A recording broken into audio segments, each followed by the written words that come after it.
I was heading to my son's apartment when he called from the state licensing board. Sobbing, "Dad, I need you. Preston is trying to ruin me." My chest went numb. I pulled over and made a single phone call, lock him out of the servers, and demolish the site. It was Tuesday afternoon. The sky was the color of dirty concrete, threatening rain, but never delivering. Silas had never missed a project deadline in 4 years. He wasn't a crier. He wasn't the kind of kid who panicked when things got hard. When I heard his voice cracking over the car's Bluetooth, it wasn't the confident 28-year-old lead architect speaking. It was a terrified kid who had just had his legs kicked out from under him. He told me he had just been served, not just a lawsuit, but a $14 million negligence claim, paired with an emergency suspension of his architectural license by the state board. The plaintiff, pushing the catastrophic failure entirely onto his shoulders, was his own boss, his brother-in-law, Preston. I parked my truck by the municipal reservoir, staring out at the dark water. I took a slow, deep breath, picked up my phone, and called Margot Kellner. Margot is the principal attorney who manages my private equity trust. She doesn't ask questions, she executes. I gave her specific, irreversible instructions for the next 48 hours. Then I put the truck in gear and drove downtown to the state board office to pick up my boy. You have to understand how Silas operates to grasp how deeply this cut. He never traded on my name. He could have. He knew I had money, but he wanted his own skin in the game. He spent 4 brutal years at Preston's Seattle development firm, building his own portfolio from the ground up. To everyone in that studio, Silas was just the guy who married the founder's sister and outworked them all to prove he deserved his desk. He pulled all-nighters. He skipped holidays. He never once asked me for a favor or a loan. When I walked into the sterile, fluorescent-lit lobby of the state licensing building, I found him sitting on a hard plastic chair, staring at the linoleum. He looked sick. His hands were shaking. I sat down next to him, and piece by piece, the reality of the situation spilled out. The lawsuit claimed Silas had secretly altered the load-bearing calculations on the Westlake Pavilion. It was a luxury glass and steel structure meant to be the crown jewel of Preston's new commercial district. 3 days prior, on Saturday night, the roof had suffered a catastrophic collapse. Millions of dollars of custom fabrication twisted into scrap metal. It was a miracle no one was crushed. The firm was pinning the entire $14 million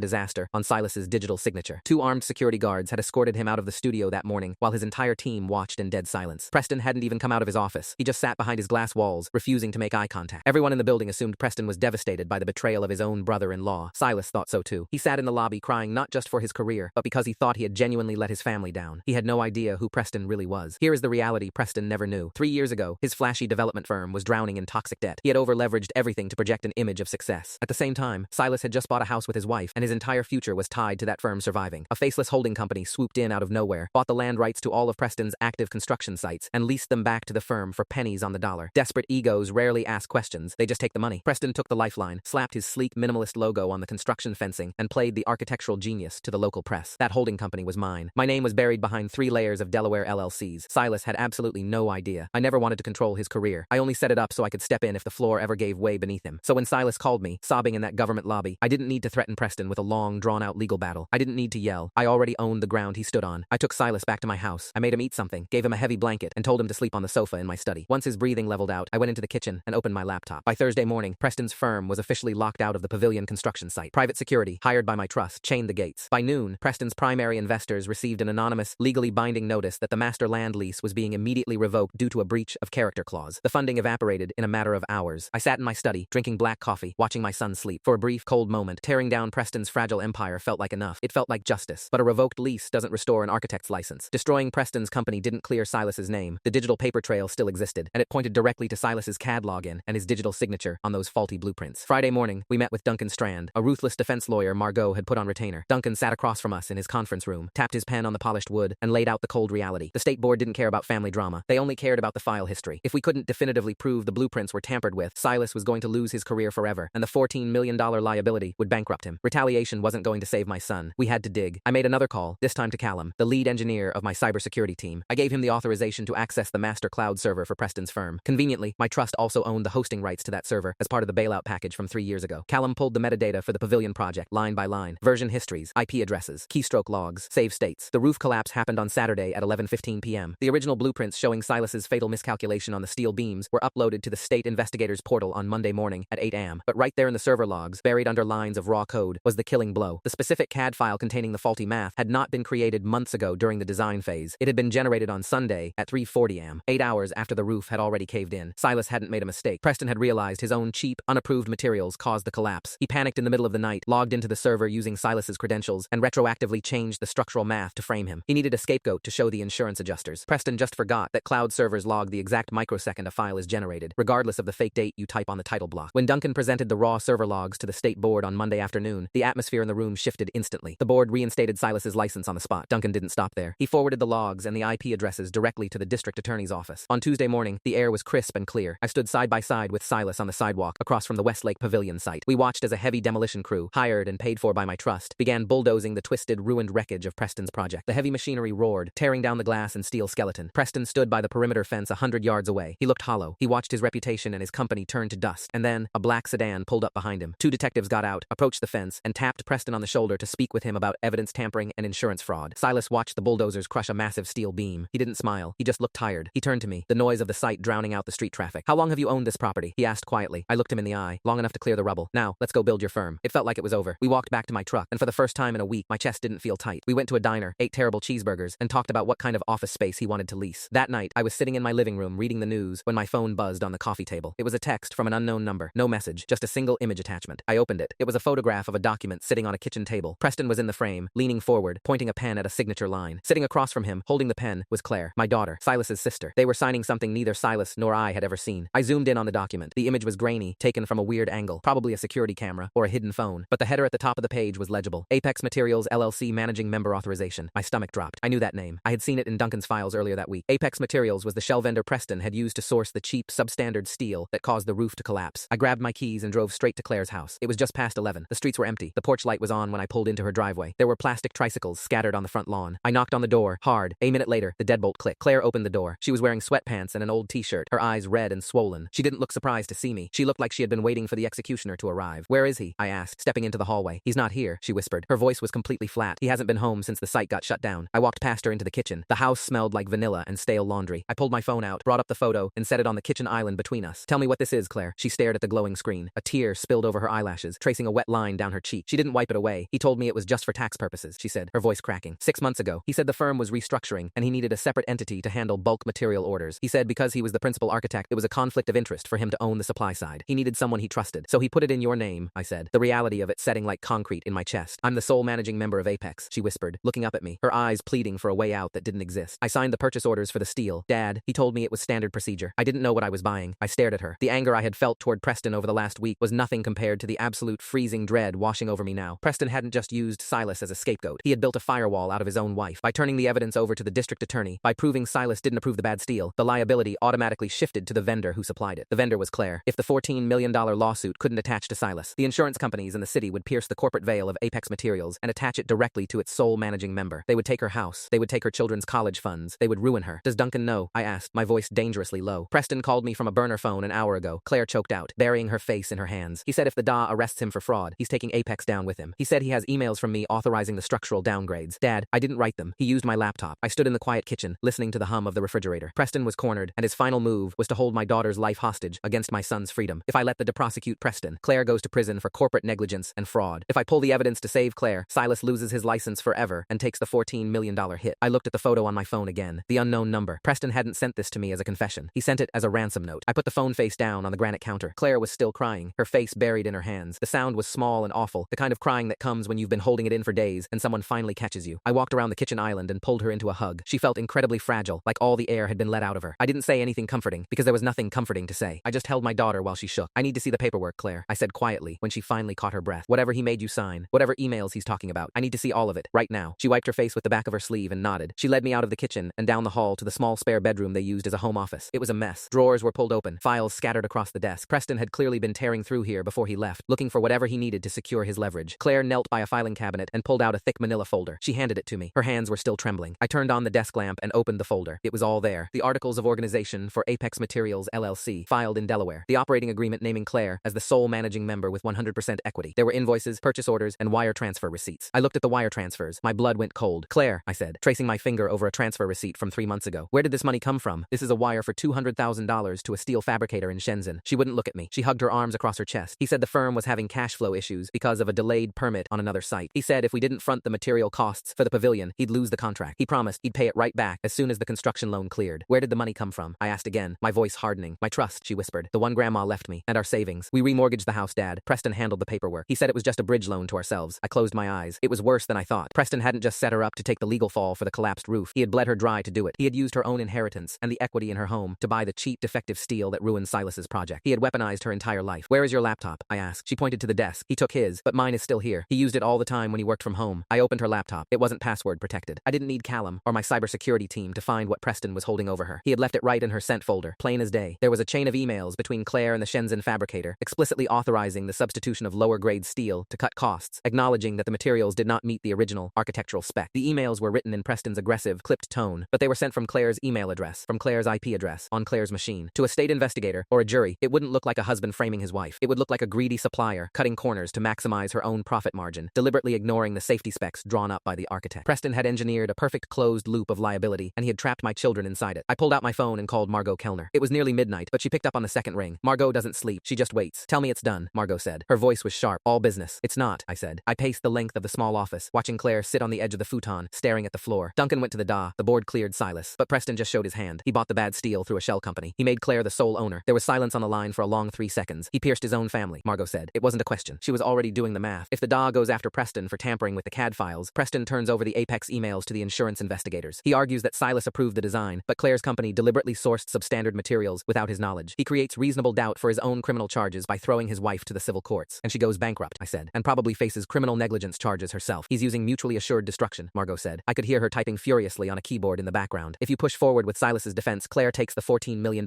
hit. But if you pull the evidence to save Claire, Silas loses his license and takes the hit. Preston walks away either way. I need a way out, Margot. You don't have one right now, she said flatly. Legally, the paper trail is airtight. He used her machine. He used her money. You can claim coercion or fraud, but proving a husband used his wife's laptop in their shared home is nearly impossible. It turns into a he said, she said, and while they fight it out, the insurance companies will freeze all her assets. They'll take the house. You need to stall. Stall who? Duncan already gave the server logs to the DA. Then you need to get Duncan to pull them back, Margot said. Tell him there's a discrepancy. Tell him anything. Buy me 48 hours to look into Apex materials. If Preston was sloppy enough to use her inheritance, he might have been sloppy somewhere else. Don't let Silas talk to the police. And whatever you do not let Silas find out what Preston is doing to his sister. Why? Because Silas is a good man, Margot said softly. If he finds out Claire is in the crosshairs, he will walk right into the DA's office tomorrow morning and confess to making the math error himself just to protect her. He will take the fall. Preston knows that. Preston is counting on that. I hung up the phone. The air in the room felt incredibly thin. Margot was right. Silas loved his sister more than anything. He would burn his own career to the ground and take on $14 million in debt without a second thought if it meant keeping Claire out of a courtroom. I looked at Claire. She was looking back at me, her eyes wide and terrified. What did Margot say? She asked. She said we need to stall. I lied. I kept my voice steady, projecting a calm I didn't feel. We're going to figure this out. But right now, you need to pack a bag. You and the kids are coming to my house. You are not staying here tonight. She didn't argue. She just stood up and went to the kids' rooms. While she was packing, my phone buzzed again. It wasn't an unknown number this time. It was Silas. I answered it immediately. Silas, go back to sleep. I'll be home in an hour. Dad, Silas said. His voice sounded strange. Tight. Where are you? I went out for a drive. Couldn't sleep. You're at Claire's, he said. I stopped moving. Why would you say that? Because Preston just called me, Silas said. The dead calm in his voice was terrifying. He told me about Apex materials. He told me about the emails. My grip on the phone tightened until my knuckles ached. Silas, listen to me. Do not do anything. Do not talk to him again. He said he's going to the DA tomorrow morning at 9, Silas continued, completely ignoring me. He said he's going to hand over the purchase orders with Claire's signature. Unless I retract my statement and tell the board that the server logs were fabricated. Unless I take the blame for the roof. Silas, no. Margot is handling this. We are going to find a way to break his leverage. There is no leverage to break, Dad, Silas said. It's my sister. He took her money. He took her house. If I fight him, she loses everything. I can't let that happen. Silas, I'm going to his hotel. Dad, we're going to have a conversation about how this ends. The line went dead. I stared at the black screen of my phone for a fraction of a second before I shoved it into my coat pocket. I didn't say goodbye to Claire. I just walked out the front door, got into my truck, and put it in gear before the door was even shut. Seattle is a small city when the roads are empty. It was pouring rain now, the kind of heavy, relentless northwest rain that turns the streets into black mirrors. I pushed the truck to 80 on the wet asphalt, running a red light at an empty intersection. I kept hitting redial on Silas's number, over and over, steering with one hand. Every single call went straight to voicemail. I knew where Preston was staying. Margot had pulled his temporary billing records yesterday when we were tracking his firm's remaining assets. He was at the Fairmont downtown, holed up in one of the executive suites paid for by his company's dying credit line. It took me 12 minutes to get there. I left the truck in the loading zone with the engine running and the hazard lights blinking. The night auditor behind the marble front desk barely looked up as I walked past the elevators and checked the floor directory. Preston was on 6. I didn't wait for the elevator. I hit the stairwell and took the steps 2 at a time. My chest was burning by the time I pushed open the heavy fire door on the 6th floor. The hallway was dead quiet, lined with thick, sound-absorbing carpet and dim amber sconces. It smelled like expensive lavender cleaner and ozone. Room 604. The door was cracked open about an inch. A sliver of warm light cut across the hallway carpet. I didn't knock. I just pushed the door open. Silas was standing in the center of the room. He was still wearing the same gray sweater he'd had on at the diner, his hair wet from the rain. He was looking down at the glass coffee table. Preston was sitting on the edge of the velvet sofa. He looked awful. He hadn't shaved in days. His eyes were bloodshot, with dark, bruised-looking bags underneath them, and his shirt was untucked. He had a glass of amber liquid in one hand and a manila folder in the other. Spread out on the glass table between them were the printouts of Claire's emails, the purchase orders, the wire transfers. I'll go to the board tomorrow, Silas was saying. His voice was completely flat, devoid of any emotion. It was the voice of a man who had already jumped off the bridge and was just waiting to hit the water. I'll tell them I panicked. I'll tell them I altered the server logs to cover my own math error. I'll take the liability. And you leave Claire alone, Preston said, taking a sip from his glass. He didn't sound triumphant. He sounded exhausted, like a cornered animal that had just found a crack in the wall. Apex Materials gets dissolved. The emails disappear. You take the blame. The insurance covers the collapse under your malpractice policy, and we all walk away. Nobody is walking away, I said. They both snapped their heads toward the door. Silas closed his eyes, his shoulders dropping. Dad, go home, please. I've got this. You don't have anything, I said, stepping fully into the room and closing the heavy door behind me. The lock clicked shut with a solid, definitive thud. I walked past Silas and stood directly over Preston. Put the folder down. Preston looked up at me. He tried to sneer, tried to pull together that arrogant golden boy developer persona he'd worn for 4 years, but his hands were shaking. The ice clinked against the side of his glass. "You're too late, old man," Preston said, leaning back into the sofa, clutching the folder tighter to his chest. "Your son already agreed. The deal is done. If you try to stop this, I email this entire stack to the district attorney and the state insurance commissioner. Claire goes to federal prison for wire fraud and criminal negligence. Is that what you want?" "Dad, don't," Silas pleaded, stepping between us. He put a hand on my chest, trying to push me back toward the door. "He'll do it. I saw the emails. She signed them. She used her trust money to buy the steel. The liability is all on her. I can't let my sister go to jail because of a building. It's just a career. I can find another career." I didn't move. I kept my eyes locked on Preston. "You took $200,000 from your wife's inheritance. You made her the managing member of a shell company so you could use her as a human shield if your cheap materials failed. You planned this. I didn't plan for the roof to collapse," Preston yelled, slamming his glass down on the table. The amber liquid sloshed over the rim. "I planned to save my firm. You think it's easy? You think building something in this city is easy? You sit there with your private equity trust, buying up my land, pulling my strings, playing God with my life. You think I didn't know?" I paused. Silas looked back and forth between us, confused. "You knew?" I asked quietly. Preston laughed, a harsh, bitter sound. "Of course I knew. 3 years ago, when a nameless LLC buys all my debt and leases my sites back to me at exactly the rate I needed to stay afloat, I'm not an idiot. I hired a private investigator 6 months later. I traced the LLC back to Margot Kellner, and from her, back to you. You didn't bail me out. You bought me. You put a leash on me so you could watch your precious son play architect in a sandbox you controlled." Silas stared at me, the color draining from his face. "Dad, you owned his debt?" I didn't look at Silas. "I couldn't. I kept the firm open so you wouldn't lose your house, Silas. That's all. You humiliated me," Preston spat, getting to his feet. He was a few inches shorter than me, but the anger rolling off him made the room feel incredibly small. Every day, I had to walk into that studio knowing I was only the boss because my father-in-law allowed it. Every time Silas won an award, every time he brought in a client, I had to smile and pretend I didn't know I was just the landlord for your son's vanity project. "So you used bad steel on his pavilion to what? Punish him?" I asked. "I used bad steel because I was drowning," Preston screamed. "Your lease agreements were strangling me. The material costs skyrocketed. I had to cut corners to keep the margin up, or the investors would pull out. I just needed the pavilion to stand for a year, just long enough to sell the district to a commercial buyer. But it fell, and when it fell, I knew exactly what you would do. I knew you'd come for me." He held up the folder, waving it in my face. "But I'm not going down alone. You want to ruin me? Fine, but I'm taking Claire with me, and I'm taking your son's conscience with me." Silas put his face in his hands. "Preston, please. I said I'd sign the paper. Just give me the folder, and let's end this." "I'm not giving you anything until you make the statement to the board," Preston said, backing away toward the hotel room window. The rain lashed against the glass behind him. "Tomorrow morning at 9, you go on the record. Then, and only then, I destroy the Apex files." My phone vibrated in my pocket. Once, twice. It was Margot. I knew it was her. I didn't break eye contact with Preston as I reached into my coat and pulled the phone out. I swiped the screen open and read the text preview on the lock screen. "Apex purchase orders from Shenzhen total $82,000. Wire from Claire's trust was $200,000. Check Voss Holdings." I read the text twice. My pulse slowed down. The tightness in my chest, the blinding panic that had been driving me since I saw Claire crying in her kitchen, suddenly evaporated. The room snapped into sharp, crystalline focus. I looked at Preston, really looked at him. I saw the cheap desperation, the sweating, the arrogance built on a foundation of absolute rot. "Silas," I said, my voice completely calm, "you're not signing anything tomorrow." "Dad, you're not listening," Silas said, grabbing my arm. "The liability." "Silas, shut up and listen to me," I snapped, shaking off his grip. I pointed at the glass table, at the scattered bank statements. "Look at the numbers." Silas frowned, looking down at the papers. I turned my attention back to Preston. His eyes darted to my phone, a flicker of uncertainty crossing his face. "You wired $200,000 from Claire's trust to Apex Materials," I said, stepping closer to him. "You told her it was a bridge loan to cover the material costs. It's all on paper," Preston said defensively, gripping the folder. "I'm sure it is," I said. "But the steel from the Shenzhen fabricator didn't cost $200,000, did it, Preston? It's cheap, substandard slag. It cost $82,000. Preston stopped breathing. The silence in the hotel room was suddenly absolute, broken only by the sound of the rain hitting the glass behind him. "Where did the other $118,000 go, Preston?" I asked softly. Silas looked up from the table. "What? If Apex Materials only paid $82,000 for the steel," I continued, closing the distance between us until I was standing inches from Preston's face. "Where is the rest of Claire's money? It didn't go into the building. It didn't go back into your firm, because your firm is completely broke. So where is it?" Preston swallowed hard. His throat clicked. That's internal corporate accounting. It's irrelevant to the liability. It's highly relevant to the district attorney," I said, "because if you took $118,000 out of an LLC that your wife legally owns and you moved it into a private account without her knowledge, that's not negligence. That's not a liability dispute. I watched the last remnants of Preston's bravado completely dissolve. That's embezzlement," I said. "That's wire fraud. And because you used a shell company to do it, it's money laundering. You don't know what you're talking about," Preston whispered, but his voice had lost all its weight. He was trembling. "A company called Voss Holdings," I guessed, pulling the name from Margot's text. "Am I close? An offshore account? A crypto wallet? It doesn't matter. Margot Kellner has a team of forensic accountants who can find a dime dropped in the ocean. She already found the discrepancy. By tomorrow morning, she'll have the destination account." Silas walked around the glass table. He wasn't looking at the papers anymore. He was looking at his brother-in-law like he was looking at a stranger. "You stole from her," Silas said, his voice dropping to a dangerous, quiet register. "You framed me for the collapse. You set her up to take the fall, and you stole her money on top of it. I was going to put it back," Preston yelled, backing up until his shoulders hit the window glass. "It was an emergency reserve. When the district sold, I was going to refund the trust. I was protecting us. You were building a parachute for yourself," I corrected him. "You knew the firm was going to collapse eventually. You knew the bad steel might fail. You skimmed your own wife's inheritance so that when everything burned down, you'd have $100,000 hidden away to start over while she went bankrupt paying your debts." I held out my hand. "Give me the folder, Preston." Preston clutched it to his chest, shaking his head. No.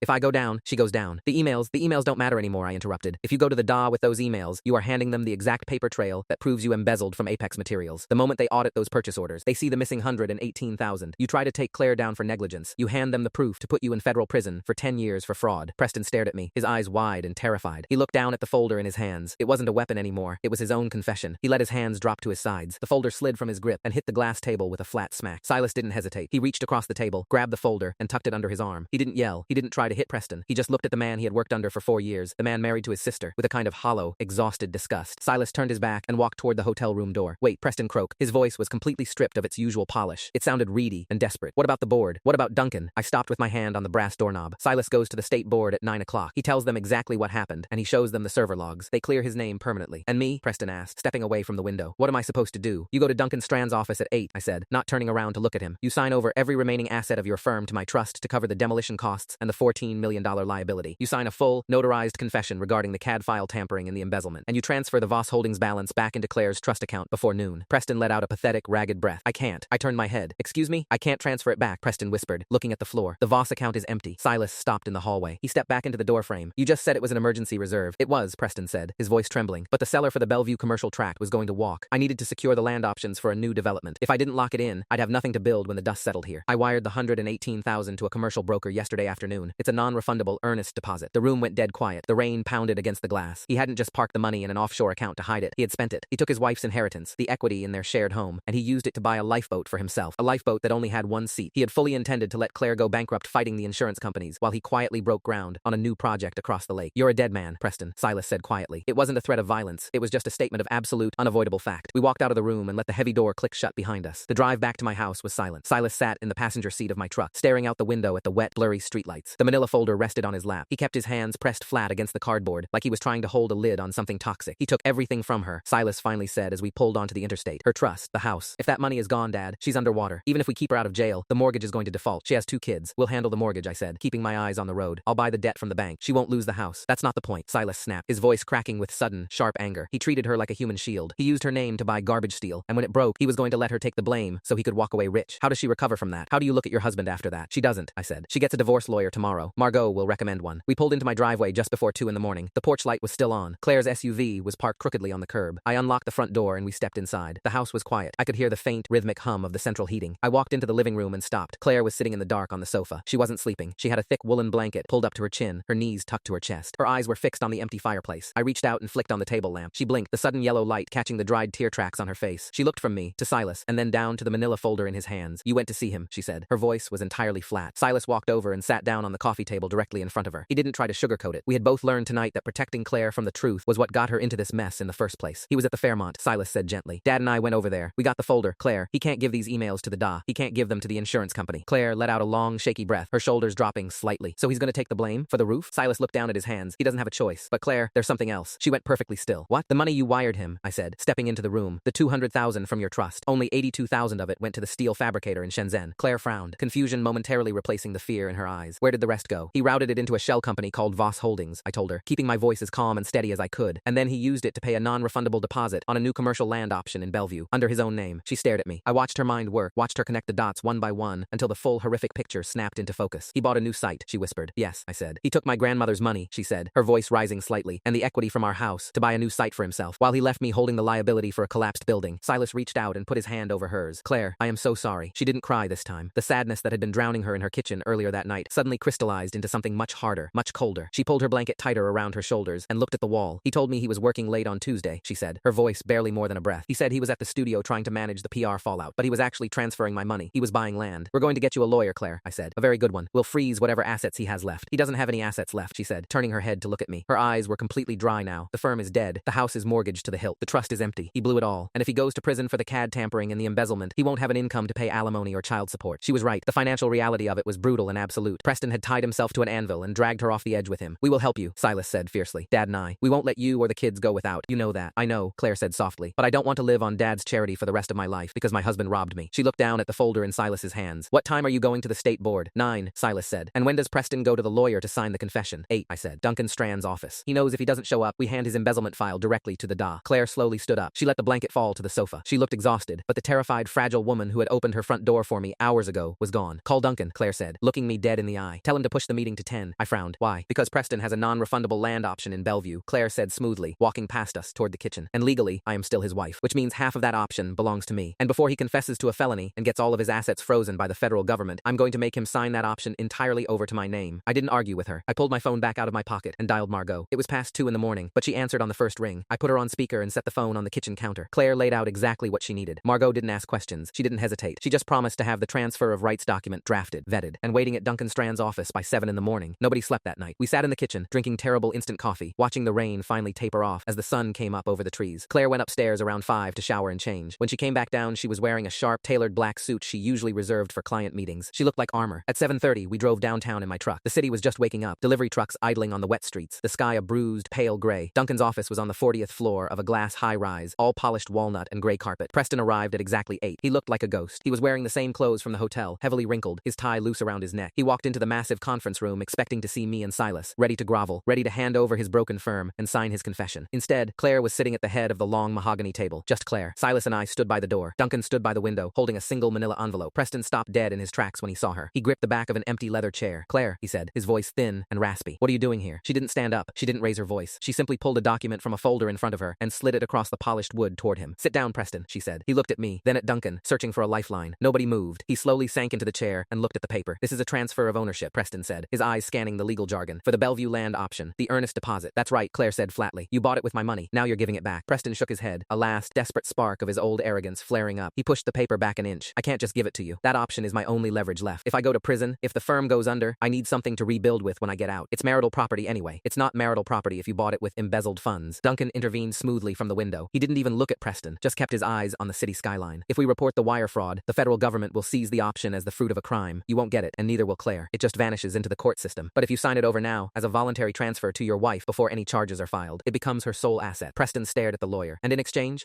we don't include the embezzlement in your confession to the district attorney," I said from the doorway. "We let you take the fall for the roof collapse and the CAD tampering. That carries a lighter sentence than stealing $118,000 through a shell company. You sign the option to Claire, and we drop the Apex Materials issue entirely. You just go down for professional negligence." Preston looked back at Claire. She was looking at him with absolute zero emotion. The man she had married, the father of her children, was just a hurdle now, an obstacle in the way of her survival, and she was going to clear it. "If I sign this," Preston whispered, his hands trembling, "I have absolutely nothing." "If you don't sign it," Claire said, picking up a heavy brass pen and holding it out to him, "I will drive to the DAS office myself and hand them the bank statements." "Sign it, Preston." He looked at the pen. He looked at his wife. He finally realized there was no back door, no loophole, no one left to manipulate. He took the pen. His hand was shaking so badly he could barely get the cap off. He pressed the nib to the paper and signed his name on the dotted line. The scratch of the metal on paper was the only sound in the room. When he was done, Claire pulled the document back, blew on the ink to dry it, and handed it to Duncan. She didn't say a word to Preston. She didn't say goodbye. She just stood up, grabbed her coat, and walked past him out the door. Silas left for the state board at 8:45. Duncan went with him, carrying the server logs in a sealed binder. I stayed behind in the conference room with Preston. We sat in silence for a full hour, waiting for the clock to hit 10, when Preston would officially sign his confession for the district attorney and formally surrender his license. He stared at the grain of the wood table. I watched the traffic crawling on the interstate far below. It's been 6 months since that morning. Preston took a plea deal. He's currently serving 3 years in a minimum security facility in Eastern Oregon, entirely for the evidence tampering and the cover-up of the structural failure. The state permanently revoked his architectural license. His firm went into receivership, the remaining assets liquidated to pay off the demolition crews and the civil fines. Silas was completely cleared. The state board issued a formal public apology, which Margot made sure was printed in every major architectural trade magazine on the West Coast. Silas didn't want to work for a big firm after that. He leased a small, brick-walled studio in Pioneer Square. Just him and 2 junior draftsmen. They do mostly residential work now. Custom homes. Smaller stakes. Cleaner math. He sleeps 8 hours a night and looks 10 years younger. As for Claire, she didn't just keep the house. 2 months after Preston signed over the Bellevue commercial land option, she flipped it. A massive tech conglomerate had been quietly trying to assemble parcels in that exact area for a new campus. Because Claire held the key option right in the middle of their map, they bought it from her for triple what Preston had originally paid. She didn't need my trust fund to bail her out. She secured her kids' college funds, paid off her mortgage, and bought her independence with the very parachute Preston had tried to pack for himself. Last Sunday, we all had dinner at her place. The kids were running around the backyard, screaming and chasing the dog through the sprinkler. Silas was standing by the grill, flipping burgers and arguing good-naturedly with Claire about whether the new patio deck she wanted to build needed a city permit. I sat in a lawn chair on the grass, drinking a beer, and just watched them. The toxic weight that had hung over our family for years was completely gone. The ground beneath them was solid at last, and this time, they had built it themselves.